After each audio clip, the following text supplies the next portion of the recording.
સુરક્ષા ડુમસ પોલીસની સરાહનીય કામગીરીના વખાણ હર કોઈ કરી રહ્યા છે. પાંડેસરામાં રહેતા દિવ્યાંગ બાળક ચાલતા ચાલતા ડુમસ પહોંચી જતા દિવ્યાંગ બાળકને પોલીસે પરિવાર સાથે મિલન કરાવી.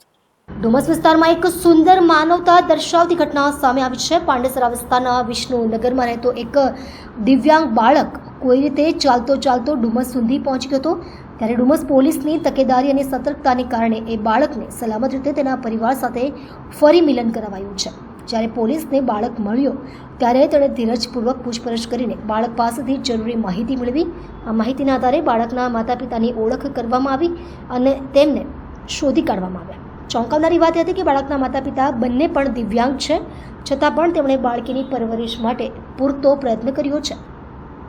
ડુમસ પોલીસની માનવતાવાદી કામગીરી અને તરત પગલાં લેવાના આ પ્રયાસની લોકો વખાણ કરી રહ્યા છે. અંતે ફરી એકવાર સુરક્ષા અને માનવતાના ઉમદા ઉદાહરણરૂપ બનેલી ઘટના સામે આવી છે.